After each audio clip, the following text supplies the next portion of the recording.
Good evening, everyone. Mr. Mayor, Alderman, thanks for being here tonight. We're going to present to you the Productive Cities project that we've been working on for a good 6 or 9 months now, and we finally made it to a presentation for you all. I sent you an email or so last week, or you were forwarded one, I think, through the work session packet. Just a memo to kind of give you guys a heads up on this.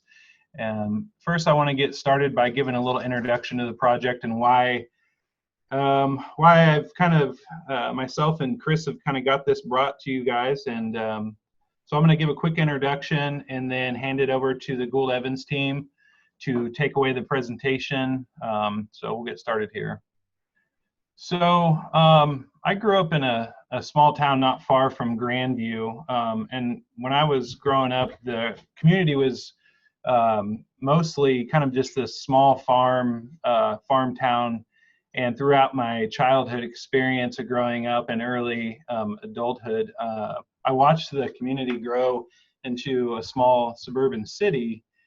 And so there was lots of farmland that developed into pad sites and strip malls and big box retail stores, which we're all really familiar with.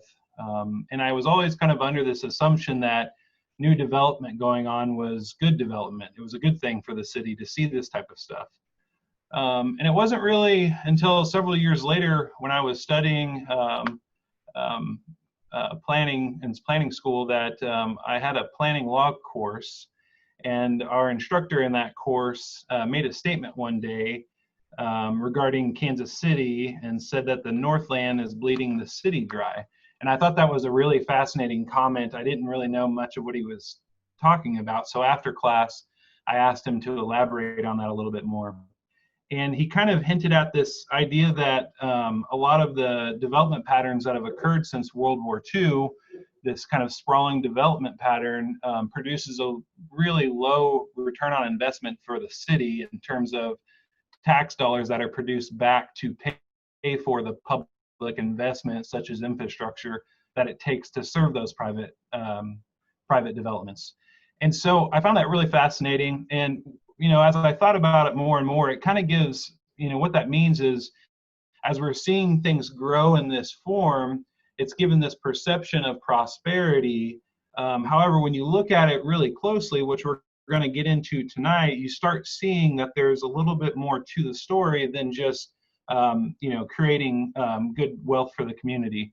So after our conversation with our planning law professor, he had mentioned that I should look into this organization called Strong Towns.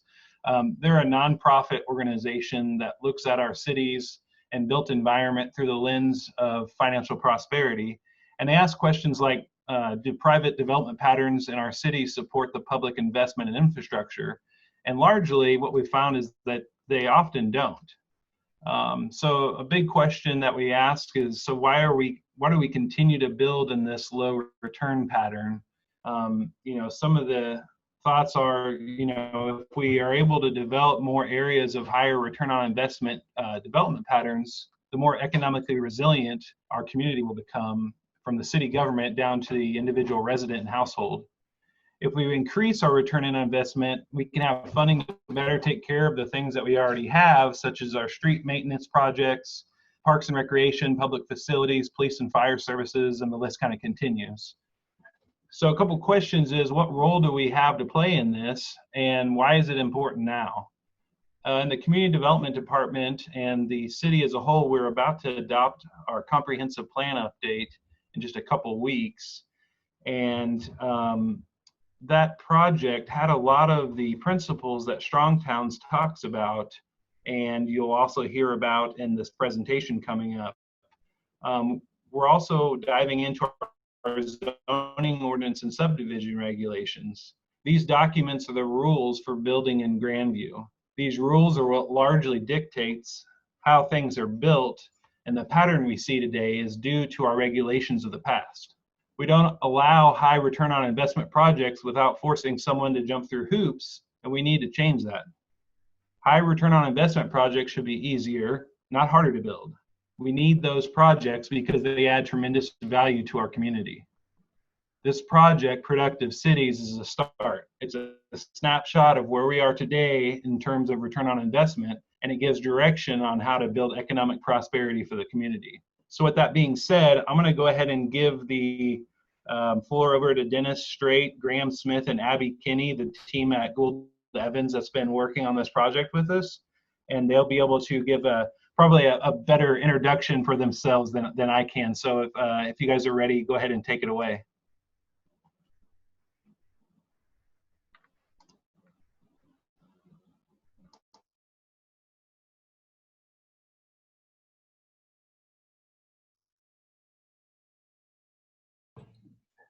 Good evening.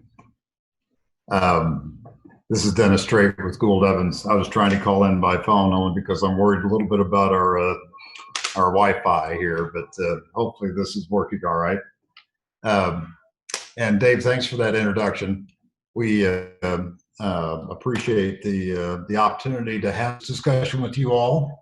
And I think before I get started, I'll give Graham and Abby a chance to introduce themselves, and then we'll get right to the presentation.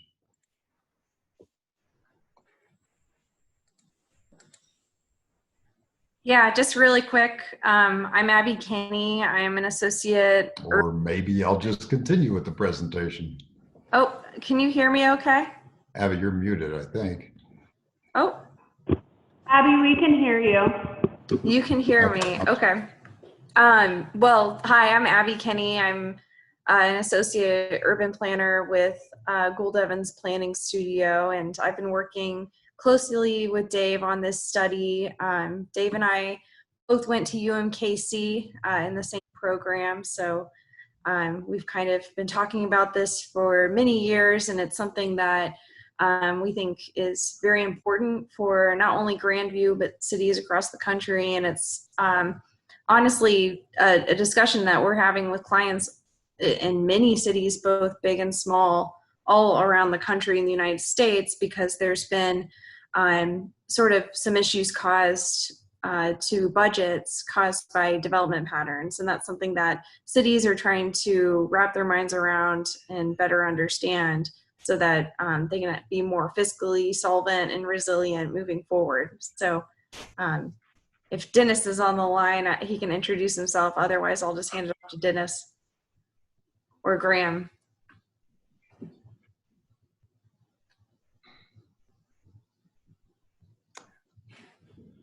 I'll go ahead and move forward. Hopefully Graham will join us as we're going through this.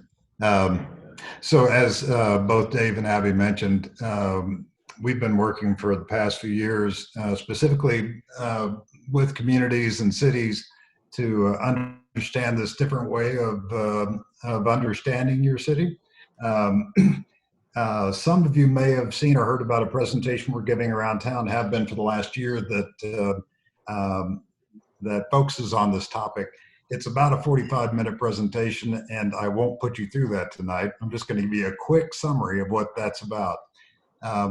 Because when we go back to the history of city building, we've been building cities as human beings for about 5,000 years. And if you look at the result of our efforts to build cities all across the globe and throughout all sorts of different cultures, you find similar solutions, because we've had 5,000 years to learn how to do this. We've had 5,000 years of trial and error.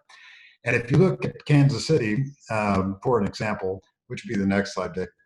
If you look at Kansas City, we started in 1850, and within 80 years, we built a full-fledged city with a thriving downtown, with an impressive street life, an impressive skyline, an impressive street car system, and we had a robust parks and boulevard system that most people are aware of. Next slide, Dick.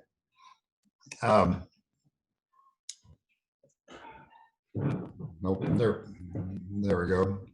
So we can go on beyond that. You know, within the first 80 years, we built all of that in Kansas City, including the Union Station building, which is a major welcome center for any city to build.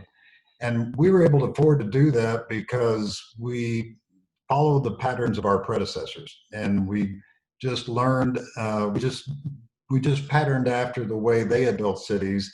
And within 80 years, we accumulated a lot of wealth in Kansas City, Missouri. And then something happened. So if we can click to the next slide. In 1950, the world changed for all of us, because by 1950, most American families had one of these. And it changed the way that we built our cities. Because up until 1950, it was very important for us to be close together. Proximity was important because it mattered how quickly you could walk to school or walk to work or walk to the grocery store even. But once we had one of these, it was easy to drive 15 miles in 15 minutes. So distance completely changed as a governor for the way cities were built. So if you look at Kansas City's growth pattern, this will be the next slide, Dave. If you look at our growth pattern, you can see that in the first 80 or 100 years, that's the gray area of Kansas City, we went from a small village on the Missouri River to a city that was 500,000 people.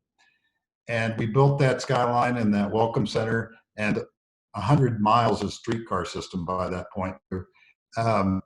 And we were occupying by that time a city that was 80 square miles in size. So an important measure there is that by that point, we had nearly 6,000 people per mile living in our city. And it's a measure of potency. That's a term that Abby uses that I really love. The potency of the city, because we had that intensity of use that gave us a lot of tax return. It generated a lot of wealth for the city. The city was able to do a lot of things. After 1950 to today is the area in gold. And what it shows is that over the last 70 years, our city, in Kansas City sense, has grown 4 times as a geographic area. But for a whole lot of reasons, our population is essentially the same 500,000 people. So we can go to the next slide. Now that by that time, we'd grown to 4 times as much city with the same number of people. So our potency was cut by a fourth because we were spread out as a population. If you look at the way we built our city since 1950, we built a lot more intense infrastructure for a lot of reasons. We build wider streets, we build more fire hydrants, and we build things like lift stations and sanitary sewers. We build expensive infrastructure today.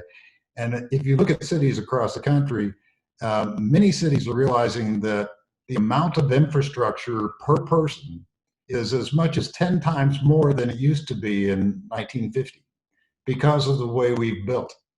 So that's what we've been trying to share with our clients for the last 5 years and make people more aware of, particularly groups like yours, because the leadership on the call tonight are the people who are really shaping the future of Grandview. You're helping guide the growth of Grandview through the decisions that you help make every day about what makes sense or not for the city. Let's go on, Dave, to the next slide. So we're going to track through these pretty quickly, but this is the evolution of Grandview over the last 110 years.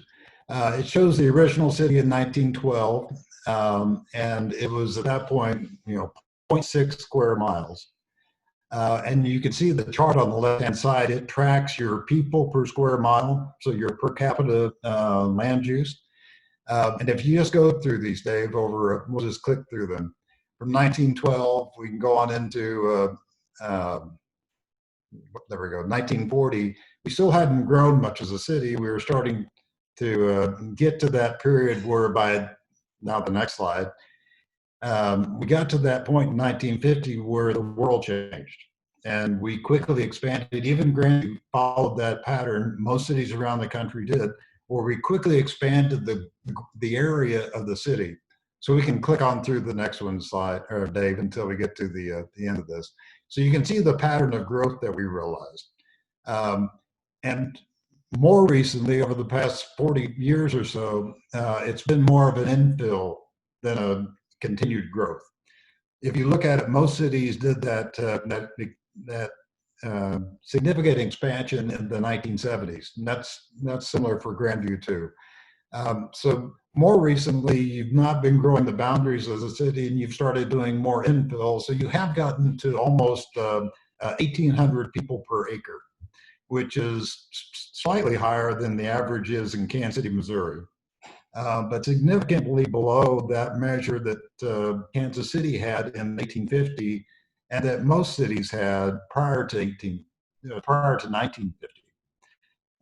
In terms of the intensity of land use, the number of people that were occupying every acre of our city, every square mile of our city. So that has an impact on the city's generation of tax revenue, and then on the city's ability to both manage itself and provide civic services that all of your citizens are always asking for. Let's go to the next slide, Dave. So a quick illustration about how that's created a burden for cities all around the country, and this is specific for Grandview. So in the next slide, it shows the amount of streets that you've built over the last 100+ years. You now have 254 lane miles of street, which we strung those from Grandview to St. Louis to give you an idea about how long that street system is. So, you know, next time you want to give the city manager misery for not having the streets plowed overnight, just imagine he's run that plow all to St. Louis to get all the streets plowed. That's how much infrastructure you've invested in just for your streets. Let's go to the next slide. So we can quickly measure how much it would cost you to build all those streets new today, and it's over $500 million to build that much street infrastructure. Let's go to the next one, Dave. So streets will last about 50 years, and if you go to the next one, we can quickly do the math, and that tells us that if putting aside the money we should be saving as a city to ultimately replace those streets over a 50-year cycle, then every year we need to be finding about $11 million to have available for our street replacement budget. And that's again, assuming that streets last 50 years. If you go to the next slide, the point is a street can last 50 years if we take good care of them. And so in addition to the replacement cost, we have to invest in maintenance costs. And if you include the maintenance cost in that overall life of a street and the investment and the replacement cost, let's go to the next one. That adds another, there we go, another $4 million to the annual cost of your street budget that you would want to have in order to keep your streets in a very good condition. So you put all that together in the next slide, Dave. That's over $15 million a year that we ought to be setting aside because of the way we built our city to pay for the streets in Grandview. Now let's go to the next slide, which is not, this is a discount. Let's say we weren't trying to be that aggressive about maintaining a good quality street system, and that we're willing to accept an okay street system. So we reduced that $15 million down to $8 million a year that we'd set aside. And let's compare that now to the next slide, which shows how much was set aside in this year's budget. Now, this is not a fault of Grandview. This is the same story for most every city we work with and most every city we're aware of. The amount of money that a city is able to put aside for street preservation, for that one particular maintenance cost for its street network, that piece of its infrastructure, is dramatically less than what it needs to take care of the size of city and the way we built streets as part of our infrastructure system, again, over the last 70 years. So the next slide, Dave. So that's significantly disproportionate, right? There's a 16 times difference between what cities are able to put aside to maintain their streets and the liability we've created in terms of street infrastructure. And it's because of the way we built. You know, we built a lot more infrastructure per person, per square mile than we'd ever built before. And this is not something that I grew up understanding. I don't think anybody on this call grew up understanding this. Most of us grew up thinking that this was the way that we built cities, because this has been the way that we've built cities in our lifetimes. And we think that it's normal.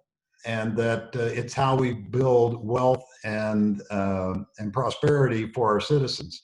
But we're learning that, in fact, it's been hampering our ability to do all the things that we want to do as cities. Let's go to the next slide.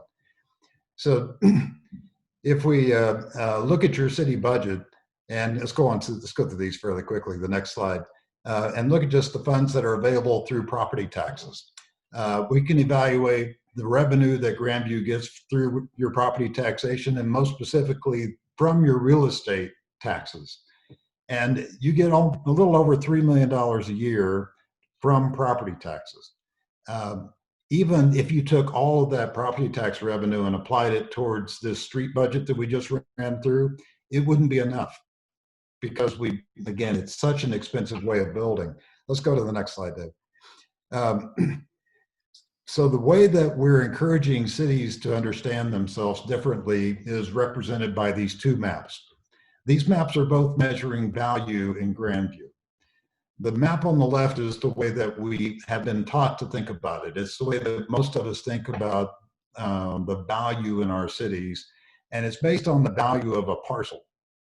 So if you look at this as a heat map on the left-hand side, the darker colors are more valuable parcels and the lighter colors are not so valuable. And then if you change that discussion and you look at it on the right-hand side, this is a different way of measuring value.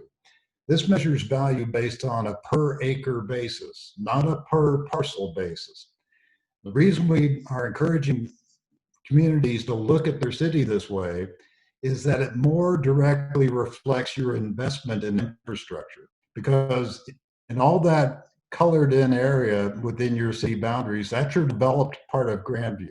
And all that developed part of Grandview has a cost per acre for infrastructure, for streets and utilities, and ultimately for civic services, for public safety.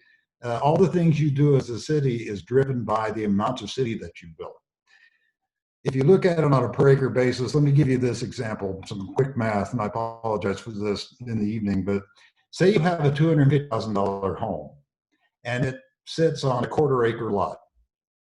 So on a value per acre basis, that $250,000 home on a quarter acre lot is worth $1 million per acre. Because if you put 4 of those on quarter acre lots, you'd have $1 million worth of private investment in your city. Now, the other extreme, let's take that same $250,000 home and put it on a 5 acre lot. Well, now its revenue per acre is only $50,000, a dramatically different outcome than the quarter acre lot, which generated $1 million per acre on average in terms of the land use pattern. And it's that issue that's an over exaggeration, but it gives you an idea about why it's important to look at cities on a per acre basis, because it more accurately measures the investment you've made and the liabilities you've taken on for all the infrastructure that serve all of your developed land. We sometimes talk about this like a farmer would talk about their farm, because when you look at a city on a per acre basis, you can start to see where you have really productive land. So in your map, you can see that on the right-hand side, those darker areas are some of your commercial zones, which makes sense that you would have a higher return in those more commercial properties. Let's go on to the next slide, because it's the same value per acre map, where it helps us underscore this way of understanding it. So we'll go through these pretty quickly. This is just looking at a typical $150,000 home in Grandview to show you how the map works. So go to the next one. So the appraised value, the taxable value is discounted down to $20,000. And then if you go to the next slide, on a per acre basis, that generates, in this example, $83,000 an acre in assessed value. And that's what generates your tax return for that particular development style, that particular type of development. So go on to the next one. So that single family home is generating $83,000 per acre for a $150,000 home. On average, your developed acreage in Kansas, or in Grandview, generates $68,000 per acre. So on average, that quarter acre lot, $150,000 home is actually performing above average. And if you look at all the range of development that you have in Grandview, and you look at it on this heat map, and now it's a three-dimensional heat map because it not only shows the darker zones, which are worth more per acre in terms of revenue back to the city, but it also shows it three-dimensionally so you can see them spiking up. And we've highlighted commercial developments like Truman Marketplace. You can see those darker red colors showing up along Main Street and at Truman's Marketplace and also downtown. Those are very productive parts of the city. They generate more per acre than it costs you to serve them. So let's go on to the next slide. This is a range of average productivity in Grandview. And it goes from a very low productivity on that top left example, which is a surface parking lot, which is not very valuable. So it only generates about $44,000 per acre. Then it goes to industrial commercial at about $56,000 per acre. And then single family, which averages $63,000 per acre, goes on up to an apartment complex, which jumps up to $86,000 per acre. A small multifamily, so not a large apartment complex, but a small multi-unit building, a residential building, those on average are generating $93,000 per acre in Grandview. And then if you go to your most productive land use, it's your commercial properties, the non-industrial, retail type commercial office kinds of properties that are generating nearly $100,000 per acre in revenue. So that's your spectrum of return on investment in terms of land use in Grandview. Let's go to the next one. So again, using these examples, this is a single family home example. This particular example generates $102,000 per acre on our measure. And if you measure the amount of property tax that it generates back to the city, it gives you $317 in property tax. And that's the money you would use to take care of the city. But if you measure the street liability, again, just the investment that this home relies on in terms of public street system to serve that home, Grandview has almost $1,000 annual liability to take care of that home's streets. So that compares to $317 for return that you get from property taxes. And it shows us that we're losing money on that style of development. And again, this is not unique to Grandview. Kansas City has this, Minneapolis has this, every city in the country has the same example. The point is that over the last 70 years, we built way too much of this type of land use in our cities. Because in 1950 Kansas City, there was quite a bit of the city that was much more productively developed than this lower return single family style. And so you could balance the books. You had a lot more productive land in the 1950s than we have today. Now we're upside down the other way in Kansas City and in other cities where we have far more of this lower intensity land use that's not generating enough return on investment to pay for its cost in terms of infrastructure liability. Let's go to the next example, because this is a commercial example. So this is one of your downtown buildings. So it generates every year $4,500 in property tax return to Grandview. And if you evaluate the street system that serves that property, you need about $2,500 to pay for that portion of your infrastructure liability. So in this case, you're netting about $2,000 a year to the good from that style of development. And again, in 1950, our proportion of this very productive type of land use to our lower non-productive land use was much higher than it is today. And it impacts your overall return in your city's property taxation. So Dave, let's go to the next one. So this is a chart that shows two things. In blue, it shows your developed and undeveloped land in Grandview on a percentage basis. So out of your 14.7 square miles, starting at the top, there's 2 or 3% that's developed as large multifamily. There's 3% that's small multifamily, maybe 4% that's commercial, not industrial. And then it goes on down and you get to the bottom two, about 33% of your city is developed as single-family land use. And then the very bottom blue bar is how much of your city is not developed yet. It's either agricultural or just not, it's not invested or developed yet. Now, if you look at the orange bars on this one, it's a different measure. That bar measures the proportion of taxable value that you're getting out of those different land uses. So if you look at single family, it looks pretty good because it's the big bar, but that's because it's a predominant land use in Grandview. A majority of your land is developed that way, so it does generate a majority of your taxation. But let's go to the next slide, Dave. But if you break these into productive land uses and not so productive land uses, you see that about 25% of your tax base comes from about 6% of your land area. Whereas, and that 25% is coming out of your large and smaller multifamily developments and your commercial developments.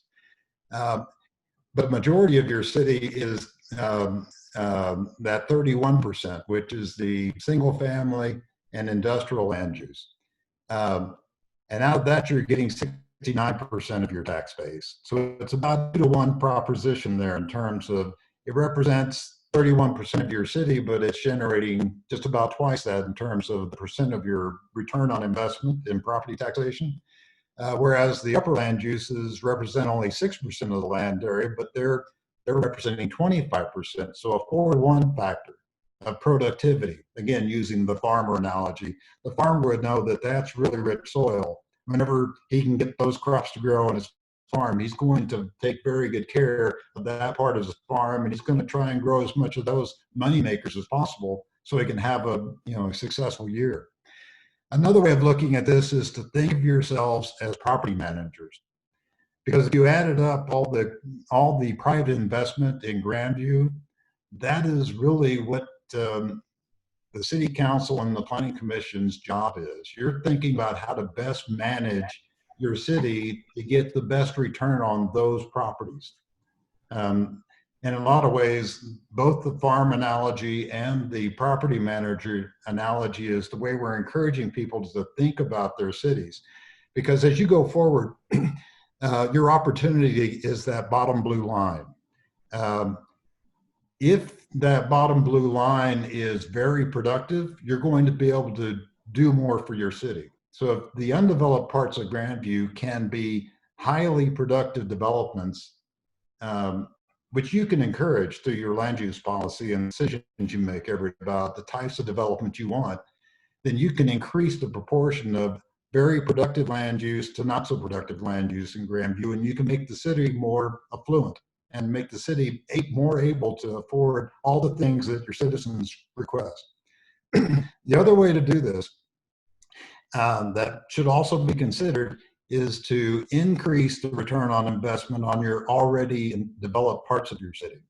You can go to the next slide, Dave, because this is our summary. I know you all are dying for me to say summary or wrap up.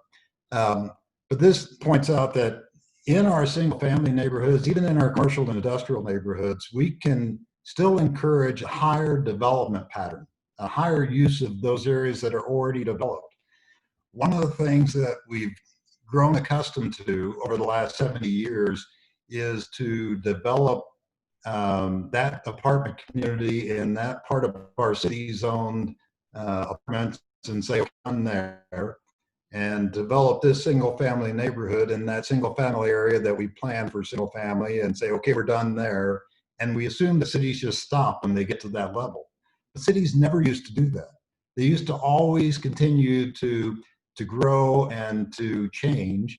And you would find single family neighborhoods starting to add duplexes and triplexes. And you would find commercial areas getting thicker with more intense development, because that was the natural way that we built and increased revenue over the years. But we haven't done that for the last 70 years. And it's an opportunity and a new way to think about how you go forward from this point with the leadership and governance of the land use in Grandview. So that's the introduction to what we've been working on and into this new way that we're trying to understand land use patterns in Grandview and opportunities going forward for increasing essentially the prosperity of the city to do good for your citizens. So Dave, the next slide. I'm going to let Graham or Abby talk about our next steps because we're still working on some things for you, and we're going to be coming back with additional information. But Graham, Abby, are you there to share what the next steps might be? Sure, Dennis. So yeah, the next steps, Dave and I are going to be looking at some capital improvement projects and looking at what those capital improvement projects cost compared to potential economic development opportunities around those projects, and potentially laying out some insights around return on investment and prosperity to the city based on some projects that are currently in the works. So that's something that we have we don't have information about it yet, but that will be something that we present moving forward to you all. So Dave, at this point, we'd like to open it up for any questions about what we have been studying or about this topic. Well, based on that, let's start with commissioners real quick. I know we look at our next steps, but J-Tar, do you have a question at the moment? Steve Stadler? I'm just a little concerned. I thought this process apparently had been going on before I was on the planning commission, but over the last almost year now, in studying this, I'm still concerned about the idea of shooting for greater density of residential, because a lot of the troubles we've had in Grandview have been those highly occupied multifamily apartment complexes. I think probably the amount of policing that takes place will be impacted greatly if that is the target development. And I don't know if somebody has studied the difference between the rate of problems in a single family development versus a multifamily development areas of a city. And I'd like that addressed. Yeah, I'd like to, I appreciate you bringing that up because it's an important point. We have tended to concentrate land uses, like you just described in terms of multifamily communities and single family communities. In that last chart where we showed the different styles of development in the city, we pointed out there's the large format multifamily and then the small format multifamily, which those are duplexes or fourplexes, that scale of multifamily, which we used to scatter throughout our single family neighborhoods. Prior to 1950, we didn't really build just single family. We built neighborhoods with a wide variety of living styles, so that a young family could afford to move into a duplex, and then they could grow into a larger single family home and have different choices throughout their lifespan. I think that's a good observation from the perspective that you have a choice of either of those styles of multifamily. You could choose to invest in those smaller scale multifamily projects, which that generates as much potency, as much return on investment as the large scale multifamily does, but it doesn't have the same impact in terms of what you're describing. Those large scale multifamily developments are a creature that we've created over the last 70 years. That wasn't a way that we used to think about building higher intensity residential, because we used to build it in those little pieces with triplexes and duplexes and a home with an apartment attached to it, those kinds of things. That was multifamily back in the early part of the 1900s, but we started clustering all our multifamily together, which can create problems. And it never really does a good job of creating neighborhoods. So it creates a number of issues that we've been dealing with in our cities for the last 70 years. But you have a choice, because you don't have to focus that type of land use. You could focus on that lower scale multifamily and still get great return on investment? Dennis, that has been a question that we've wrestled with for some time in the city. So without a doubt, it probably will be one we will continue to wrestle with to decide what direction we actually go. But that is a little history for us. Tom McBride, question you have? Thomas Rousey, question? No, not. Christian Parchman? Sean Nelson? Alderman Turnbaugh? Alderman Brownlee? No questions, Mayor. Had to unmute, sorry. No problem. Alderman Brownlee? Unmute, Ron. Alder- Unmute. Alderman Hartman? Unmute, Dan. Mayor, I actually have a question when you get done. Okay. Alderman, I do too. okay. Unmute, guys. Alderman Hartman? Dan, you're muted. Alderman Brownlee? Alderman Maloney? Yep, I think I'm back on, Mayor. Can you hear me now? Yeah, I can hear you now. Yeah, Mayor. I thought this was a very interesting discussion. I would like to hear more. I know our commercial industrial use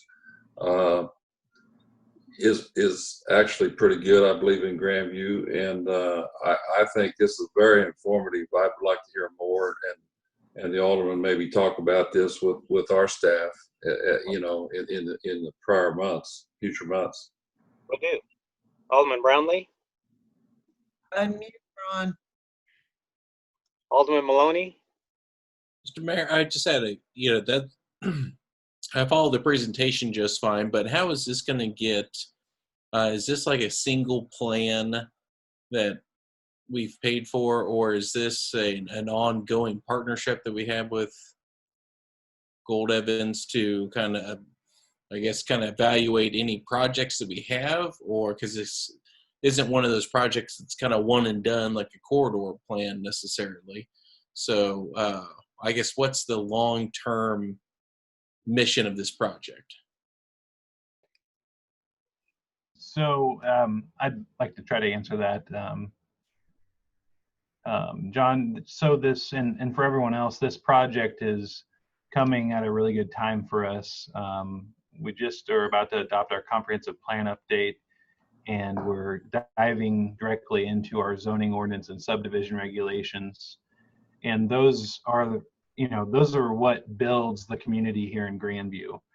This is an analysis of where we are today, and it's going to give us a lot of information of for the steps to change things that we've been doing if we wish to do so, and start building a community that creates more economic prosperity for the city, which in turn will help individual residents at the same time. So it's going to be a project that'll probably be ongoing for the, next few months.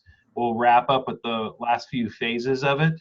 But it's really going to be something that helps us through other projects as we are working on them down the road. So it's a good analysis of where we are and some direction on how we evaluate in the future once, new development projects through PD process or other things of that nature may come in front of you all, and another kind of lens to look at projects through. Okay. Dennis, is there a city that is, I wouldn't even say comparable to our Grandview size here, but is there a city in the metro that's doing a really good job after looking at analysis like this and have like changed their model of development? This is a relatively new discussion. And if you look at, how long it takes to build cities, we've been talking this way for, again, 3 or 4 years. And And that's about the length of time that it takes a project to go from an idea to an occupancy. So the answer is no. There's not great representative cities, even throughout the country, that are doing a great job of this, because we've all been building in the same way. We've all taken the ride with our cars to spread out because we all thought that was how we should do it. You know, all the indicators pointed that direction. And it was only recently that we've started to see the bills accumulate and the problems rise. And now we're trying to get a grip on it and figure out how to go forward. So you can find cities in our metro, and I'll just talk about some examples. You know, Leawood, for example. Some people might consider Leawood to be a great example because they've got a high return on investment in their land use. Prairie Village would have a similar thing. They don't necessarily provide something for everybody. You know, there's a limited slice of the population that can live in those communities. Cities like Gladstone maybe would be a good discussion. You know, they've been taking advantage of the land they have for many years now because they're contained, right? They can't continue to grow, so they continue to develop them from within. And cities like that have tended to do a little better because they've had thick enough because they can't spread out. So they tend to be a little more productive than the metro as a whole. But the goal would be to both be more productive and also to offer more opportunity and be more diverse in terms of the styles of development that you have, so you can offer things to everybody and give opportunity to all sorts of people to be able to live and prosper in Grandview. All right, thank you very much. Yeah, thank you. Alderman Bibbs, any questions? I have no questions, Mayor, but I would like to tell Dennis, I'd like to address something with Dennis. I'm really impressed with the way you laid everything out and your illustrations. I was not aware that the lifespan of streets are 50 years.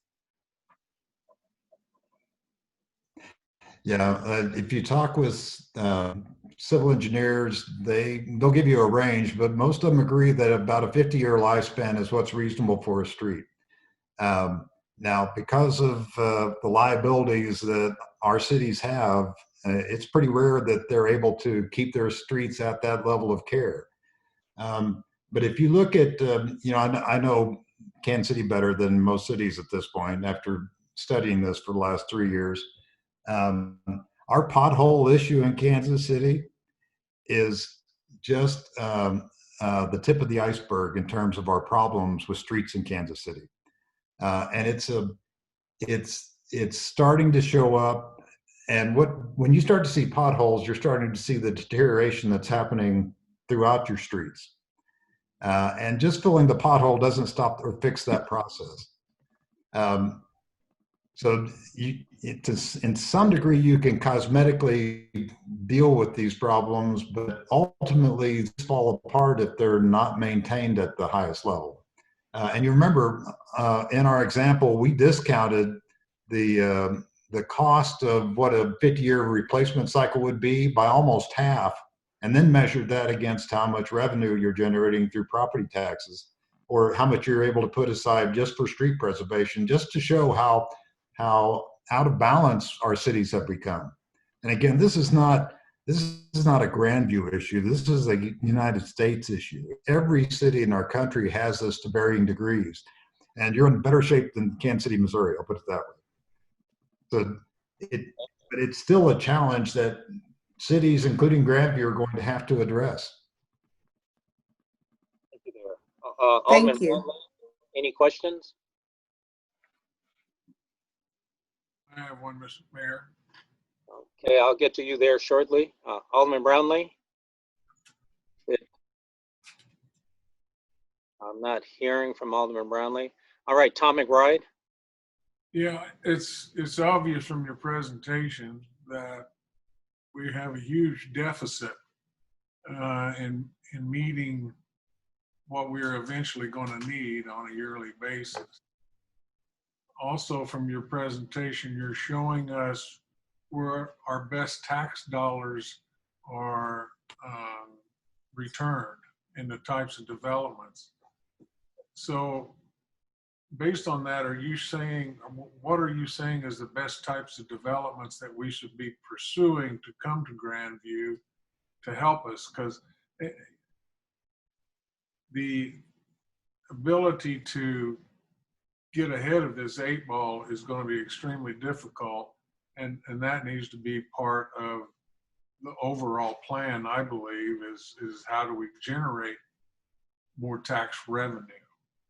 So can you comment Yes. on that, Dennis? Yeah, I appreciate you bringing that up. You know, a point we have to make about this is that we got to where we are today over years and years and years of development decisions.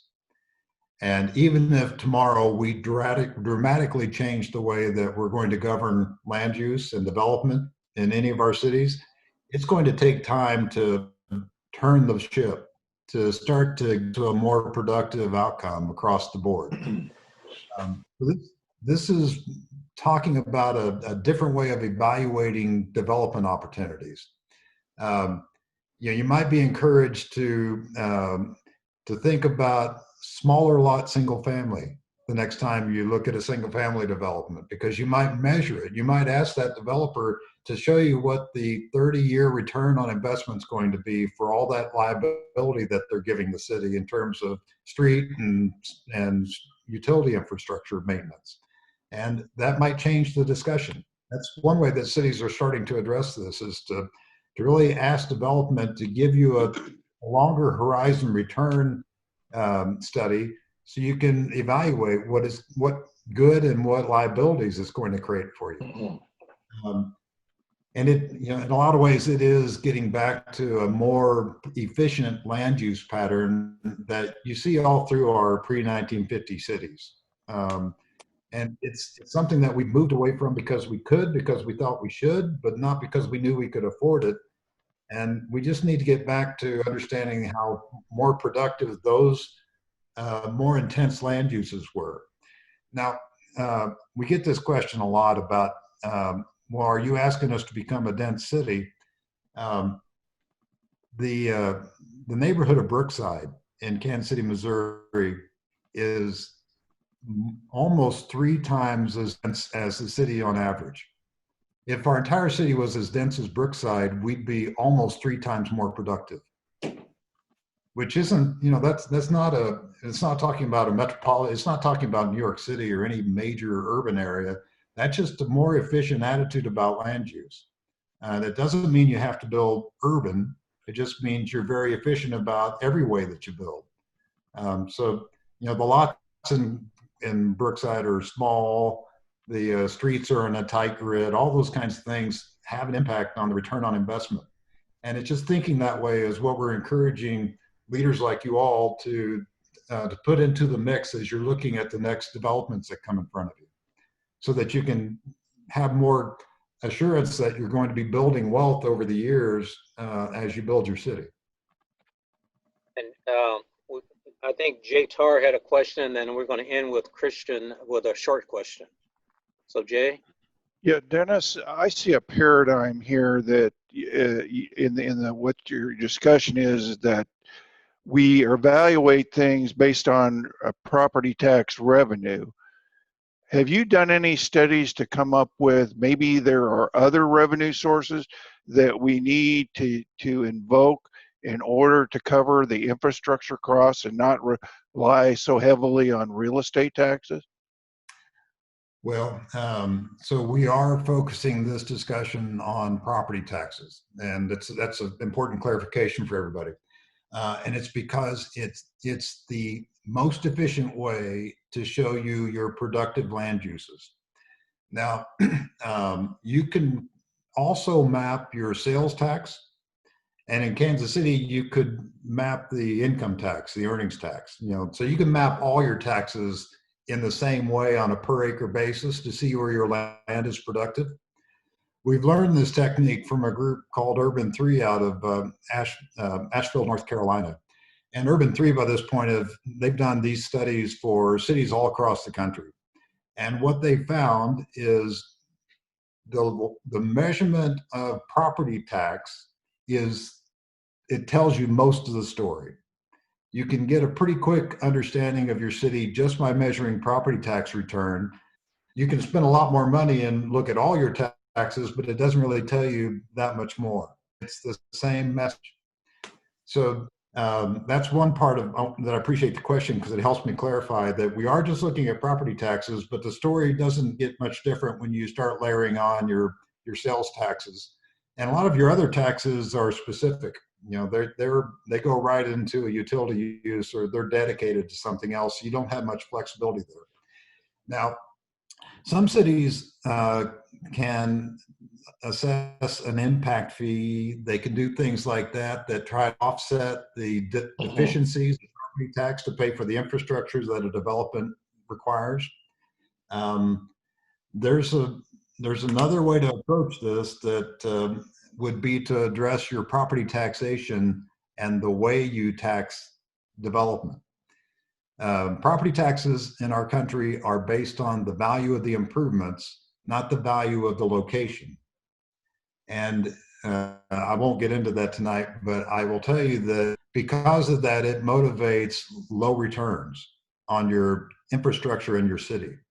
And it's a pretty complex discussion, but if we could change the mix so that we taxed more on the property value, not on the improvement value, it would give us a way of turning this discussion differently, because you would get better returns. You would motivate more productive land uses because you'd be putting the right incentives in place for how people deal with property development.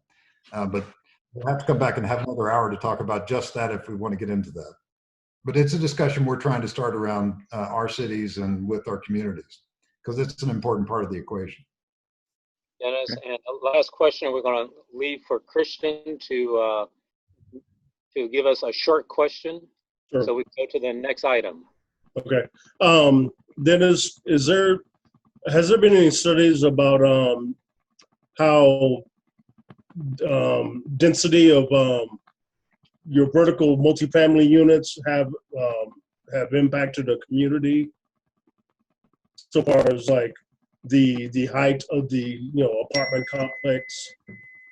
Has there been any studies that if it goes beyond 3 or 4 stories, or how big the complex is? Has there been any studies about if that has ever created problems? Well, certainly, that dramatic change in land use scale, particularly in communities like Grandview, where you just don't have that scale of development, it kind of takes the life out of the surrounding area, because it takes all the development pressure and puts it into one place, as opposed to creating more of an intense neighborhood, if that makes sense. Yeah. There's other issues with just the intensity of land use has become interesting over the last few months because of the COVID discussion.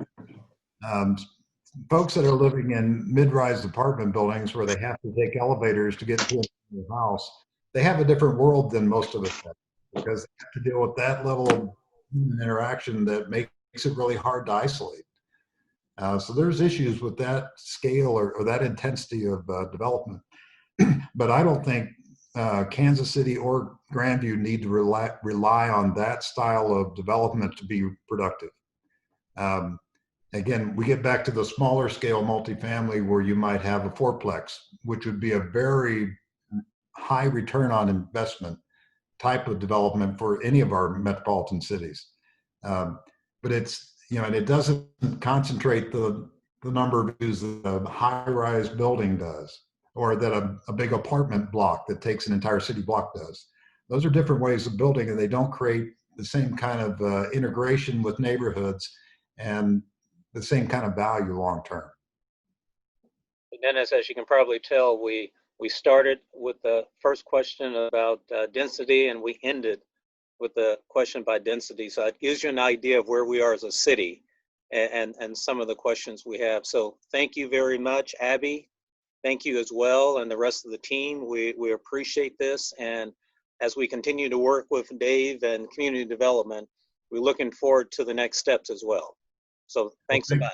Thank you all for your time this evening, and I'm really excited to see the things that Grandview is talking about. So thank you and have a good evening. Thank you, sir. Thank you.